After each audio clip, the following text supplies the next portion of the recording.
प्यारे बच्चों, आप सभी को चाणक्य ई क्लास ई पाठशाला में स्वागत है। कोरोना वायरस के कारण हम लोग व्हाट्सएप क्लास तो शुरू कर पाए, लेकिन उसमें बच्चे सबका जो इंटरेस्ट था वो धीरे धीरे कम होता चला गया। तो उस इंटरेस्ट को बनाए रखने के लिए और शिक्षा व्यवस्था को मजबूती से कंटिन्यू रखने के लिए आज से चाणक्य परिवार आप लोगों को ई क्लास दे रही है। 9वीं कक्षा के बच्चे, आप लोगों को रूटीन पहले ही दे दिया गया है। उस रूटीन के हिसाब से आप सभी बच्चे उस रूटीन को फॉलो करते हुए सारा विषय का विधिवत पढ़ाई होगी। और हम लोग जो पुराना चीज़ छूट गया है उसको भी बाद में मेंटेन करेंगे, लेकिन नए चैप्टर के साथ ये ई क्लास प्रारंभ होगी। तो जैसा कि आज मैं एक ऐसा चैप्टर आप लोगों के बीच ला रहा हूँ जिसका नाम है मेंसुरेशन, अर्थात क्षेत्रमिति। तो ये चैप्टर आपके लिए नया नहीं है। इसलिए नया नहीं है क्योंकि यह कहीं ना कहीं आप लोगों को 6, 7, 8 में भी मिला होगा, जिसमें आयत, वर्ग, त्रिभुज ये सब का जो क्षेत्रफल निकाला जाए। 9 क्लास में भी आप लोगों को भी पढ़ाया जाएगा और 10 क्लास में भी ये है। तो आप सभी इससे अपरिचित भी नहीं हैं, और जो परिचय है वो आप लोगों को सहयोग करेगा इस क्लास में। और अगर आप इसको मजबूती से ले लिए तो 10वीं कक्षा में आप लोगों को बहुत मदद मिलेगा, जो बोर्ड का परीक्षा के लिए आप लोगों को सहयोग करेगा। तो रहा बात क्षेत्रमिति, हम लोग क्षेत्रमिति को कैसे पढ़ेंगे ये भी समझ लें। ऑनलाइन क्लासेस में हम लोग क्षेत्रमिति को इस प्रकार से पढ़ेंगे कि चैप्टर दर चैप्टर उसका फॉर्मूला आपको बताया जाएगा और उस पर आधारित सवाल बताया जाएगा। हम लोग एनसीईआरटी और केसी सिन्हा दोनों को फॉलो करेंगे, लेकिन मैं आप लोगों को फिलहाल एनसीईआरटी का सवाल बताऊंगा। अगर कोई प्रॉब्लम होगा तो आप कमेंट बॉक्स में या व्हाट्सएप ग्रुप में उसका जिक्र करेंगे। तो आज पहला चैप्टर जो एनसीईआरटी में 12.1 के रूप में है उसका मैं शुभारंभ कर रहा हूँ। इसमें मात्र एक फार्मूला पर ये पूरा चैप्टर आधारित है। वो फार्मूला है हीरोन्स फार्मूला। हीरोन्स फार्मूला ये हीरोन नाम के एक गणितज्ञ थे, दार्शनिक थे, उनको सम्मान देने के लिए ये बनाया गया है। तो इसमें आप लोगों को त्रिभुज के क्षेत्रफल का जिक्र होगा। वैसे त्रिभुज के क्षेत्रफल के लिए कई विशेष रूप से फार्मूला बना हुआ है, जैसे कि एक फार्मूला है 1/2 आधार गुना शीर्षलम। इसके बाद समबाहु त्रिभुज की बात करें तो √3/4 भुजा स्क्वायर। तो ऐसे कई फार्मूला बने हुए हैं, लेकिन ये इसमें हम लोग सिर्फ हीरोन फार्मूला पर बात करेंगे। तो हीरोन फार्मूला क्या है देखें। जैसे ये त्रिभुज ABC है तो A के कोण के सामने वाला भुजा को A कह रहे हैं, B के सामने वाला भुजा को B और C के सामने वाले भुजा को C। तो इस तरह से ये हमारे पास तीनों भुजाएं हो गई। अब इसका फार्मूला पे बात करते हैं। तो फार्मूला ये है त्रिभुज का क्षेत्रफल बराबर तो A √S S-A S - B और S - C, जहाँ S त्रिभुज का अर्ध परिमाप है। अब अर्ध परिमाप का मतलब क्या? अर्ध मतलब होता है आधा, परिमाप का मतलब होता है कि जितना भाग भुजाओं से ये घेरा है, अर्थात तीनों भुजाओं के योग। मतलब ये कह सकते हैं कि A + B + C/2, यही हो गया अर्ध परिमाप। अब A, B तथा C ये त्रिभुज की भुजाएं। तो इस चैप्टर में हम लोग वो समबाहु त्रिभुज हो, समकोण त्रिभुज हो या समद्विबाहु त्रिभुज हो या विषमबाहु त्रिभुज हो, कोई भी त्रिभुज होगा उसके लिए हम लोग इसी फार्मूला का उपयोग करेंगे। भले ही उसके लिए अन्य फार्मूला भी उपयोग हो सकता है, उससे भी सवाल बन सकते हैं, लेकिन चूंकि ये चैप्टर ही हीरोन फार्मूला पे आधारित है तो हम लोग इसी फार्मूला का उपयोग करके इस चैप्टर को सॉल्व करेंगे। तो आप लोग इसको उतार लेंगे।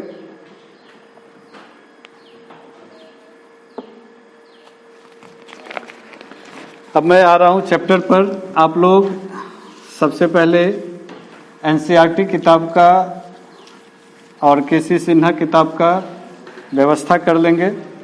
एनसीईआरटी किताब से मैं सवाल बताऊंगा, एक एक सवाल मैं बताऊंगा, आप उसका व्यवस्था करके उस सवाल को देखेंगे। तो जैसा कि पहला सवाल है, मैं देख पा रहा हूं किताब में कि एक यातायात संकेत बोर्ड पर आगे स्कूल है लिखा है और यह भुजा ए वाले एक समबाहु त्रिभुज के आकार का है। हीरोन के सूत्र का प्रयोग करके इस बोर्ड का क्षेत्रफल ज्ञात कीजिए। यदि संकेत बोर्ड का परिमाप 180 सेंटीमीटर है तो इसका क्षेत्रफल क्या होगा। तो आपने देखा कि एक तिकोना बोल दिया हुआ, आपने देखा भी होगा स्कूल के आसपास में दिया रहता है, अगल बगल में जो स्कूल विशेषकर सड़कों के बगल में होती है, मुख्य सड़कों के बगल में, तो बच्चे किसी वाहन के दुर्घटना का शिकार ना हो तो उस वाहन को सचेत करने के लिए एक इसी तरह से ट्रायंगल रूप में एक बोर्ड है, जैसा कि सवाल में जिक्र है, और उस पर लिखा हुआ है कि आगे स्कूल है। और इस बोर्ड का ये जो बोर्ड है इसका भुजाओं, ये कैसा बोर्ड है तो समबाहु है।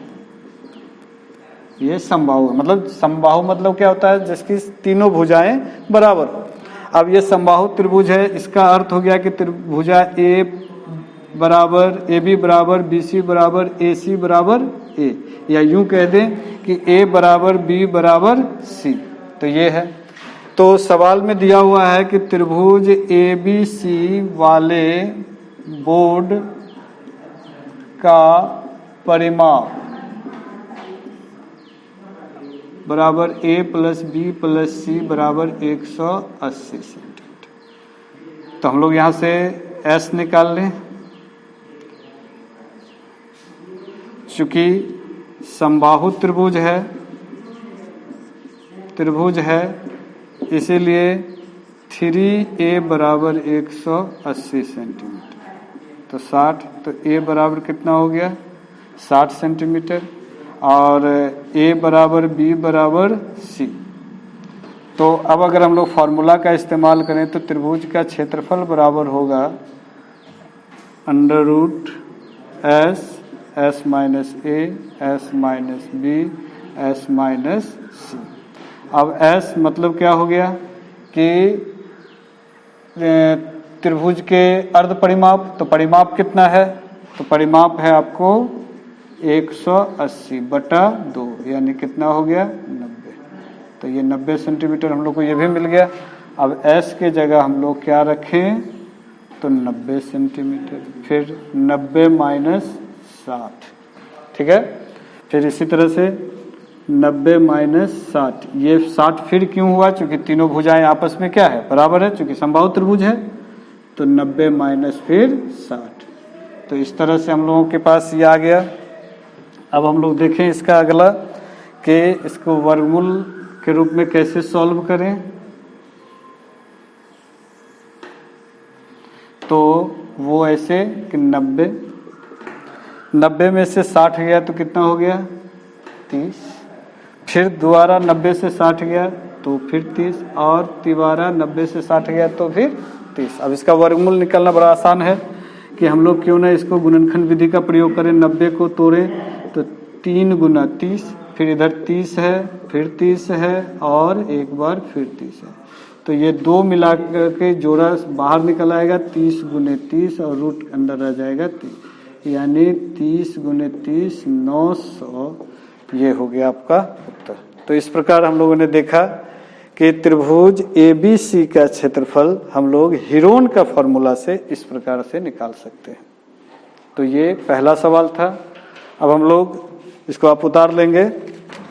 जैसा कि मैंने बताया कि ये ऑनलाइन क्लास चल रहा है, तो आप इसको बाद में जो है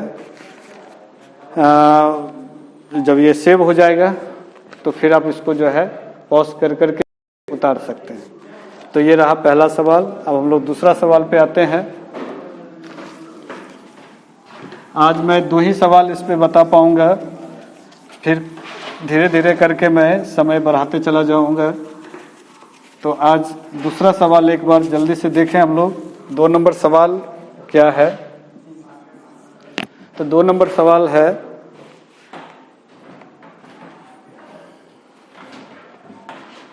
अब हम लोग 2 नंबर सवाल में आते हैं कि किसी फ्लाईओवर की त्रिभुजाकार दीवारों का के लिए विज्ञापनों का प्रयोग किया गया है। तो फ्लाईओवर का मतलब होता है कि जब कोई सड़कें जो है के ऊपर से सड़कें बनाई जाती है ताकि भीड़ भाड़ को कम किया जाए। तो आपने कई जगह शहरों में देखा होगा, जिस शहर में हम लोग रहते हैं उसमें भी एक है फ्लाईओवर देखा होगा। तो उस फ्लाईओवर में एक तिकोना भाग है। आप किताब में भी इस तरह का एक चित्र दिया हुआ है, आप देख रहे होंगे यहाँ पर। तो तिकोना क्षेत्र है जिसका भुजाओं का परिमाप दिया हुआ है कि 122 मीटर, फिर 120 मीटर और ये 22 मीटर। ये त्रिभुजाकार वाला एरिया जो है। तो इस त्रिभुजाकार एरिया में आप देख पा रहे हैं कि है। अब इस सवाल क्या कह रहा है कि इस विज्ञापन पर प्रतिवर्ष 5,000 रुपया की प्राप्ति होती है। तो आप पहले ये भी समझ लें कि विज्ञापन का अर्थ होता है कि ऐड। तो आप देखे होंगे कहीं कहीं पर जो है, जहाँ पर भी दीवार हो या इस तरह का ओवरब्रिज हो, वहाँ पर देखते होंगे कि कोई कंपनियाँ अपना जो है प्रचार प्रसार के लिए पेंट वगैरह करती है, और उसके लिए उस जिले के जो है जिलाधिकारी के पास जो है एक अमाउंट जमा होता है ताकि वो हमारे जनता के काम में आए। मतलब एक विज्ञापन का खर्च भी देना पड़ता है, यानी उस दीवार को पेंट करके अपना प्रचार प्रसार के लिए। तो वो इस प्रकार से है कि 5,000 रुपया प्रति मीटर स्क्वायर लगता है, वो भी सालाना प्रतिवर्ष। तो एक कंपनी ने विज्ञापन 3 महीने के लिए किराए पर लिया, तो कुल कितना किराया दिया होगा, ये सवाल है। तो एक बार फिर से सवाल को देखें कि इस तरह से इतना सा विज्ञापन का एरिया है, इस पर आपको 5,000 रुपया प्रति वर्ष लगता है, प्रति वर्ष देना पड़ता है 5,000 रुपया। अब इस पर हम लोगों को कहा जा रहा है कि कोई कंपनी 3 महीने के लिए ये ऐड दे रही है, तो उसको कितना खर्च देना पड़ेगा। और ये जो 5,000 रुपया है ये प्रति मीटर स्क्वायर है, 1 मीटर स्क्वायर के लिए इतना देना पड़ता है। तो सबसे पहले हम लोग क्षेत्रफल निकालेंगे। जब क्षेत्रफल निकालेंगे तब उसके बाद आगे का हम लोग देखेंगे। तो सबसे पहले विज्ञापन वाला क्षेत्र की भुजाएं A बराबर 122 मीटर, B बराबर 120 मीटर और C बराबर 22 मीटर। अब हम लोग, चूंकि हम लोग को हीरोन का फॉर्मूला का इस्तेमाल करना क्षेत्रफल निकालने के लिए, वैसे भी यह विषमबाहु त्रिभुज है तो ज़्यादा सुलभ भी यही होगा। तो हम लोग अर्ध परिमाप पहले निकाल लें। तो A + B + C / 2 यानी 122 + 120 + 22 अब /2। अब इसको जोड़े हम लोग तो 2 2 4 2 2 4 2 6 1 और 1 2, ये आ गया 132 मीटर। ये आपको अर्ध परिमाप ABC दिया हुआ है। अब इसी के आधार पर हम लोग इसका क्षेत्रफल निकालेंगे। तो मेरे विचार से आप लोग इसको उतार रहे होंगे, उतार लेना है। अब इसका क्षेत्रफल निकालने के लिए हम लोग फिर फार्मूला का इस्तेमाल करेंगे। तो वो फार्मूला क्या है वो देखते हैं। तो विज्ञापन वाले क्षेत्र का क्षेत्रफल, तो √S S - A S - B S - C। अब S की जगह क्या देंगे, अर्ध परिमाप। अर्ध परिमाप कितना निकला हुआ था, तो 232। एक बार फिर से मैं ध्यान दूं कितना हो गया था, 242 22 64 सॉरी 132 होगा।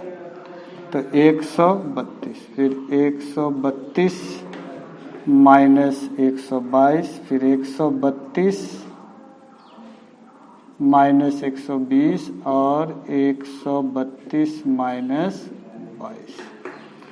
अब 132, फिर 132 से 122 को माइनस करेंगे तो ये हो गया 0 1, फिर इससे माइनस करेंगे तो 2 1, और इससे अगर घटाते हैं तो 0 1 1, 110।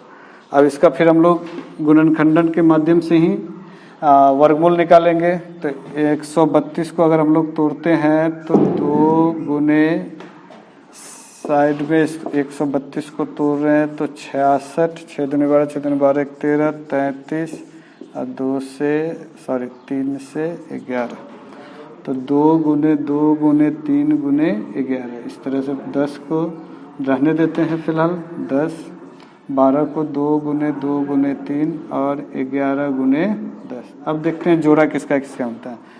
1 2 3 4, मतलब 2 बाहर निकाल लेना है। 1 2, 1 बाहर निकाल लें, 1 और 1 फिर ये। तो इस तरह से देखें तो 2 दूनी 4, 4 तिया 12, 12 और 11 हो गया 132, और 132 12 गुने 11, 132 तो 1320 मीटर स्क्वायर। ये निकल गया आपको उसका क्षेत्रफल। ये जितना क्षेत्रफल पर विज्ञापन देना है उस क्षेत्रफल निकल गया 1320 मीटर स्क्वायर। अब इस 1320 मीटर स्क्वायर ये तो क्षेत्रफल है, और ये प्रति वर्ष इस पर जो है 5000 रुपया का दर आता है, तो 3 महीने का क्या होगा। तो हम लोग फिर आगे बढ़ें।